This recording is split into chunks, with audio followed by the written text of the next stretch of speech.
I've got a few stories for you. He said, I went to the doctor recently to have my blood pressure taken, and the doctor stood up and left the room. He said, where are you going? He said, the machine's broken. He was on medication for high blood pressure, for blood thinning, for blood cholesterol, for blood sugar. I said, are you interested in stopping your medication? He said, this machine says your blood pressure is 120 on 80. It must be broken.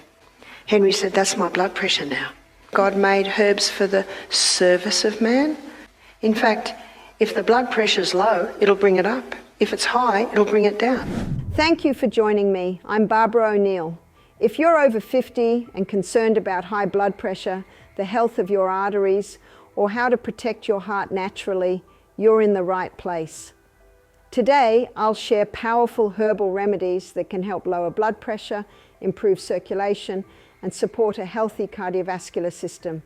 These are simple, accessible solutions rooted in nature's wisdom.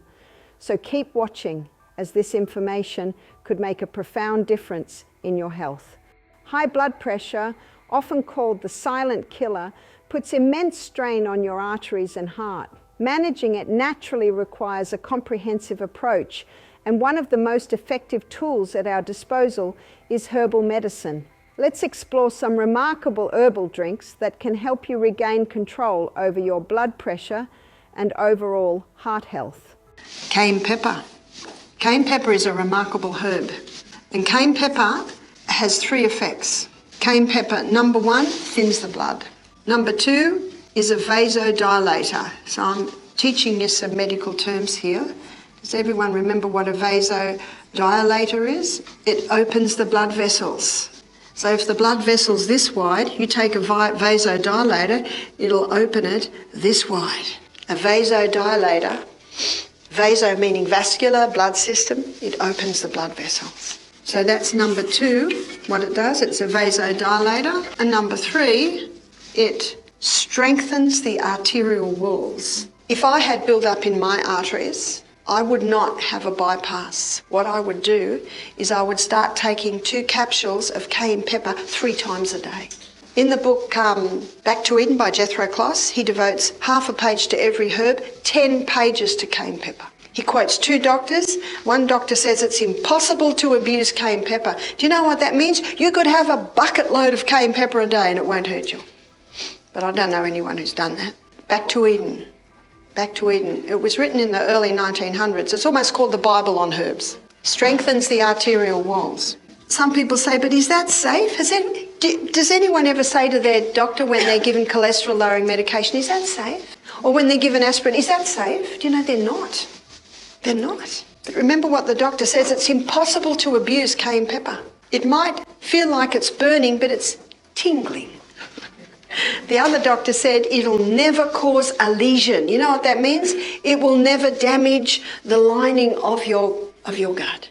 And if you've got a stomach ulcer, it'll even heal that. 2 capsules 3 times a day. Now that's quite a strong dose, but if someone's coming off blood thinning medication, and if anyone's on warfarin, because you know that's what it is, it causes rats to bleed to death, so they don't just give as much to humans. But I've known people that have said they just brush their arm and they bruise. Their blood just comes out of their nose. They're on too much. So that can be stopped immediately. I can't tell you what to do with your medication, but I can tell you what I would do, and I would go on 2 capsules 3 times a day. Remember what the good doctor said, a medical doctor in Jethro Kloss's book, he says, you cannot overdo it. You cannot abuse cayenne pepper. And you watch, if you're taking that much, your digestion will improve, your bowels will become nice and regular. Some people say, but isn't it a stimulant? It is, but do you know what it stimulates? Blood. It's a blood stimulant. I'm not interested in a nervous system stimulant, which is caffeine, which is refined sugar, which is alcohol, which is nicotine. They're nervous system stimulants. So anything that stimulates blood stimulates life. Cayenne pepper is another incredible remedy, particularly for those struggling with elevated blood pressure or clogged arteries. It works by dilating blood vessels and increasing circulation, which reduces the pressure on arterial walls. Cayenne is also a natural blood thinner, which can help prevent clot formation. To use it, make a warm cayenne tea by mixing a pinch of cayenne powder in hot water. Start with small amounts as the spice is potent and gradually increase as your body adjusts. This drink can become a daily ritual for better heart health. Now we're going to have a look at ginger. Ginger can be used internally and ginger can be used externally. Internally, it's an anti-inflammatory, but it's probably mostly known for its anti-nausea effect. If you buy car sickness or seasickness tablets, it's compressed ginger. Now the easiest way I think to have this is to grate it. So you grate it on that little grater and you'll grate about a teaspoon and you put it in a little teapot and pour boiling water on it and let it sit probably 10 minutes. Now that might be too strong for you, but I love it. I love it like that. If it's too strong, you just water it down a little bit. If someone's very cold, maybe they've been caught out in the cold or something and it's very hard to warm them up, give them a cup of hot ginger tea and it will warm them up very nicely. So it can be used for nausea, it can be used to warm a person if they're chilled or cold. And you saw too, it is one of the recipes in the flu bomb. I was at a function, it was a health seminar, and in the break, everyone went and had their herb teas, and there was a girl with a tiny little grater grating ginger. And I said, ginger. She said, I'm an entertainer, I'm a singer. She said, I was in Greece last year and I lost my voice. And a little Greek lady made me a hot ginger tea. She said, I sung that night. So she said, I travel with my little grater everywhere I go. So very nice on a sore throat or hoarse throat. Now we're going to look at what you can do with ginger externally. So I always take a plate and I always take the plastic square. Again, you can use a wool square next to that, but you still need that plastic backing so that it doesn't wet all your clothes and also so it insulates. And then we put a cloth over it and it's usually around this size. And then I grate straight onto it. So why would I use a ginger poultice? I would use a ginger poultice for an inflamed joint. So the easiest way to remember this is ginger is for joints. So that would be gout, it would be arthritis, also a sore back, an inflamed back. Now when someone's got an inflamed back, they usually put a hot water bottle on it, is that right? But if the back is hurting because of inflammation, where's my knife here?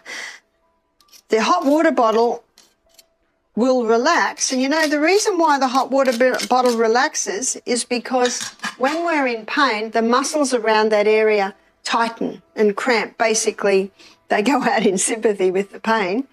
And you put a hot water bottle on that and it relaxes those cramping muscles. So you do get some relief, but it does not help the inflammation. It can even make it worse. But ginger, if you apply a ginger poultice anywhere where there's inflammation, the ginger pulls the inflammation out of the joint to the skin and the skin gets really hot. So if you apply this to the lower back, the heat relaxes the muscles and yet the ginger is reducing the inflammation. So you do about that much. And then how you make the poultice is you put the left side over and the right side over, and the bottom comes up and the top goes down. So you can see I've made like a little package there. And then I turn that over and the part that's touching the skin is where you've just got one layer. And the beauty of this little package also is that you've got a few layers behind so that if it is quite wet, it will help to soak up any drips. And then you will apply that to the area. Now let's say that I have an inflamed joint, then you would apply it to the area there. But you can see even with the plastic on that, not much is touching the skin. It's only the very edges. And then you bandage that on. Now if someone has an inflamed joint, say a wrist or an ankle or a knee or toes, we apply the ginger poultice, or even in a sore back, we apply the ginger poultice maybe about 6 o'clock in the evening. And within half an hour, if there's inflammation in there, the skin gets very hot. And then the person has the choice when they're going to bed, is that heat all right? Because if it's too hot, they can just take it off.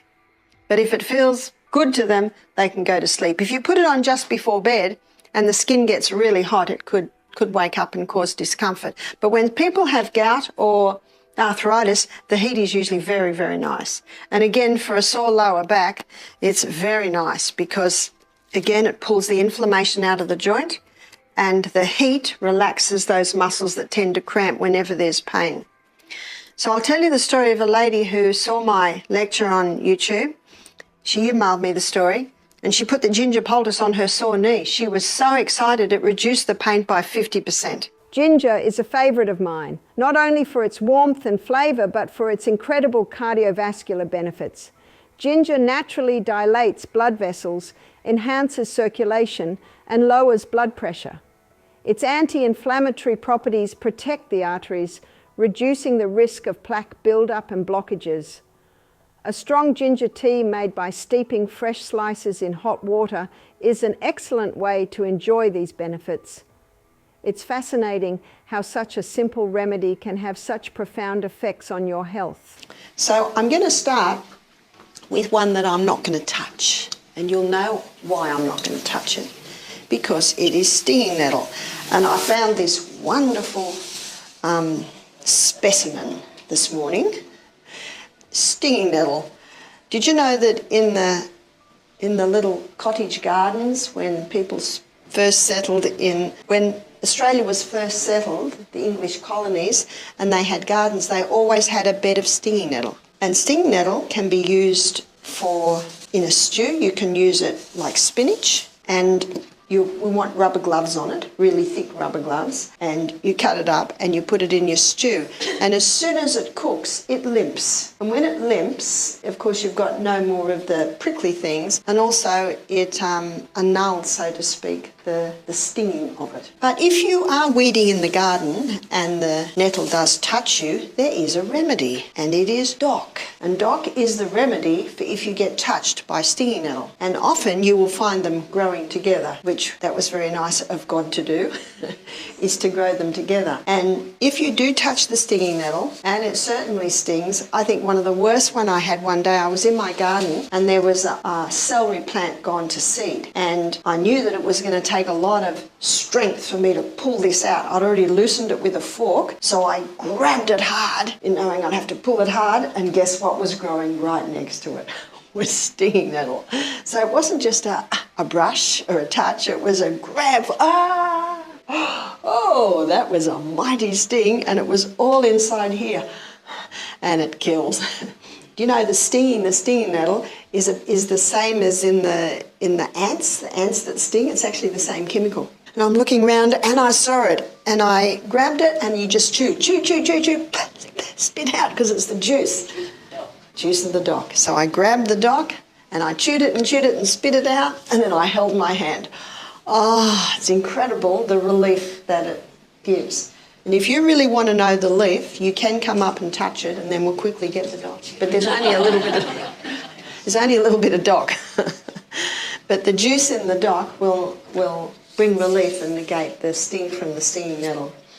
So why would you use stinging nettle? Stinging nettle's roots go deeper than any other root.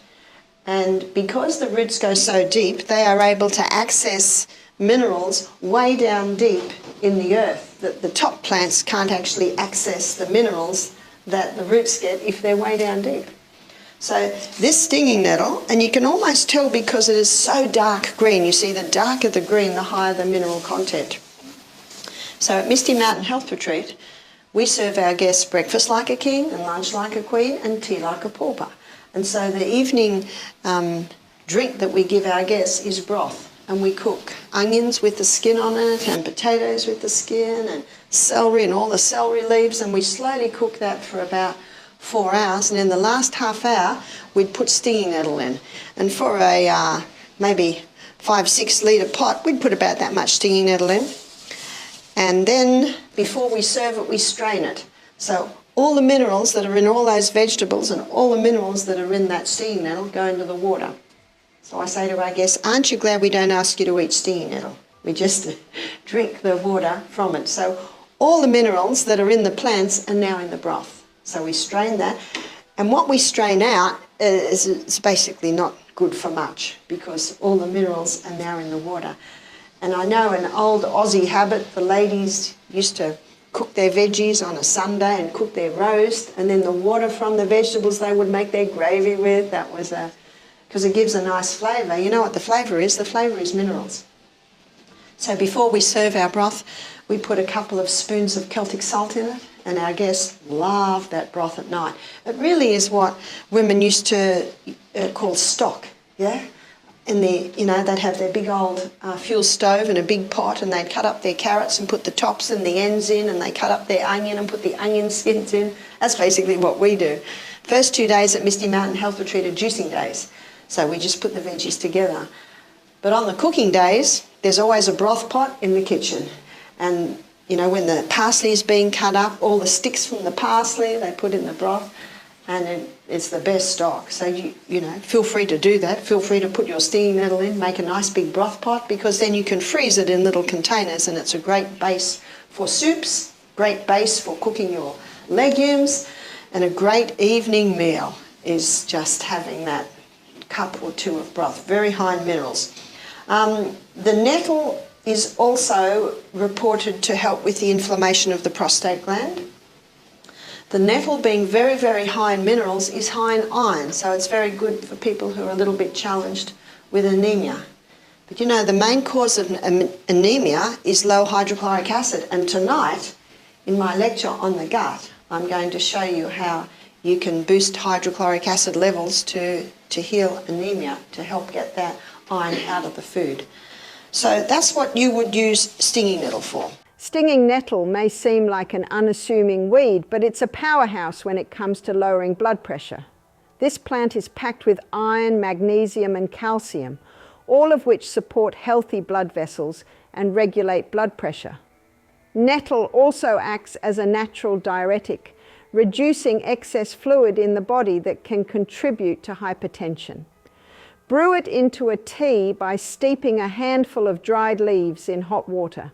Drinking nettle tea regularly can help you maintain balanced blood pressure and reduce inflammation in your body. The other herb is Hawthorn Berry. Hawthorn Berry strengthens the heart. In fact, if the blood pressure's low, it'll bring it up. If it's high, it'll bring it down. The Hawthorn Berry comes in, and whatever your body needs to do, whatever your heart needs to do, it will work with that. So you can take it in many ways. You can take it as a herb tea. If you take it as a herb tea, being a dried berry, it needs to be gently simmered. And the rule of thumb is 2 teaspoons to a cup of water, and ideally you would have a litre of that a day. Or you can buy it in a capsule form or a tablet form, and you can take up to 4,000 milligrams a day. It's a very safe herb, and you can use it even in conjunction with blood pressure medication. So I'll give you the story of Henry to show you what he did. He was a retired judge. He came to our health retreat a few years ago now. He was, I think, 69, and he was on 6 medication. He was on medication for high blood pressure, for blood thinning, for blood cholesterol, for blood sugar, for gout, and for stomach ulcers. So he's on 6 medications. I said, "Are you interested in stopping your medication?" He said, "No, I'm very happy with my medication. Thank you very much. I always respect everyone's right for what they choose to put into their body. And shouldn't we? It's our God-given right." But we gave him Hawthorn Berry tea a day. We gave him a litre to drink through the day. It's not an unpleasant tea. We also gave him a little Cayenne Pepper. He was happy for us to try a few things. He took the herbs with him when he went home. He rang me 4 months later. He said, "Barbara, I'd like to visit you and get a few more Hawthorn berries." I said, "Come for lunch, Henry." Now, when I opened the door, I did not recognise Henry. He had lost 20 kilos in 4 months. What's that, 40 pound? He said, I can do my coat up now. All the puffiness had gone out of his face. He said, "I've got a few stories for you." He said, "I went to the doctor recently to have my blood pressure taken, and the doctor stood up and left the room." He said, "Where are you going?" He said, "The machine's broken." Henry said, "Why do you say that?" He said, "Well, your blood pressure is 160 on 95. Did you hear that? That's on medication." He said, "This machine says your blood pressure is 120 on 80. It must be broken." Henry said, "That's my blood pressure now." The doctor took him off all his medication because his blood thinning's normal, his blood cholesterol's normal, his blood sugars are normal, his blood pressure's normal. He has no more gout and he does not have stomach ulcers anymore. I think this is an incredible story because remember what Henry did? Henry went home on all his medication. Who took him off his meds? His doctor.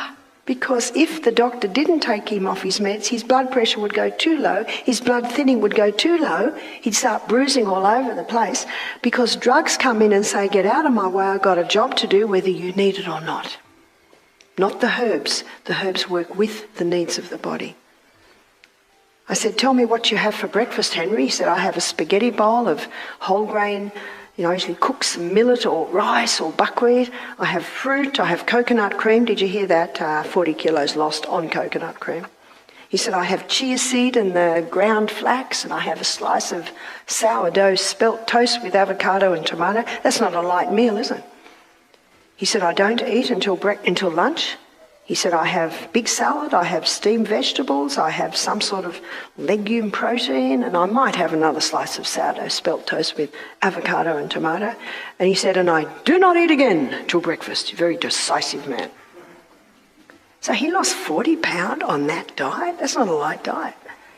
I said, tell me about your exercise program, Henry. He said, I find I can walk another block every week. As he gets smaller, as his muscles get stronger, as his heart gets stronger, he can go further, less effort and less time. He wrote a letter to me. He's of the old school, writing letters. He wrote a letter to me a year later. He said, 38 kilos lost. So what's that, nearly 40 kilo? That's nearly 80 pounds. Hawthorn Berry is a standout in cardiovascular health. Known for its ability to regulate blood pressure, it works like a natural stabilizer, gently lowering high blood pressure while supporting circulation and strengthening the heart muscle. Hawthorn also improves the elasticity of blood vessels, allowing blood to flow more freely. This herb is rich in antioxidants, protecting the heart and arteries from oxidative damage. To enjoy its benefits, simmer 2 teaspoons of dried hawthorn berries in water and drink up to a litre daily. This simple tea can be a powerful ally in managing high blood pressure naturally. The next one we're going to look at is chickweed. And I found some very good specimens of chickweed. Now, chickweed looks very, very similar to radium. Yeah, you probably can hardly see the difference there. So there is a way to tell the difference. And with the chickweed, it'll have one little rootstock and the plant can spread right out about this big. In fact, if I've got chickweed in my garden, I know all I have to do is go underneath, find the root, and I've got all of that away. It'll spread out. Now, the identifying factor with chickweed, and you can come up in the break. Now, I don't know if you can see that, but when you break the chickweed stem, there's a thread in there.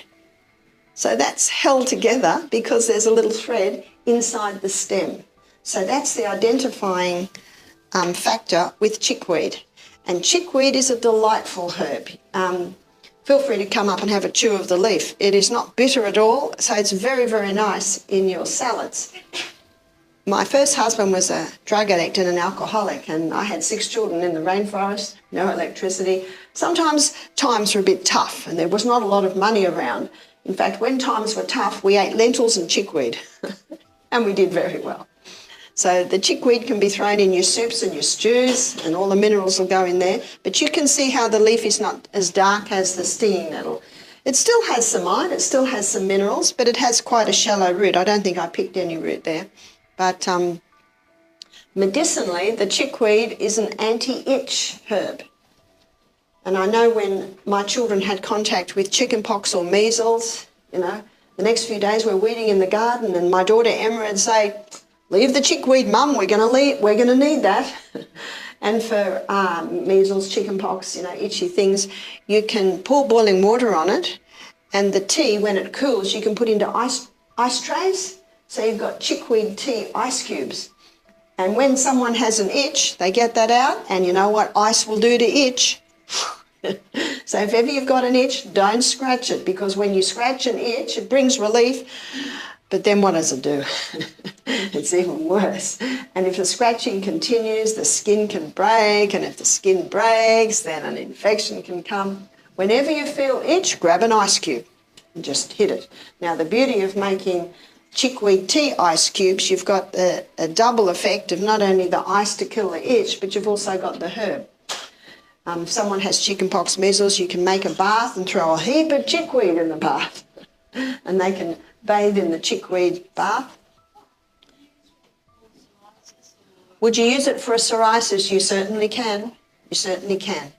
Now, psoriasis has a yeast aspect too, the rash on the skin. So you could warm up coconut oil in a double saucepan and you could put the chickweed in it.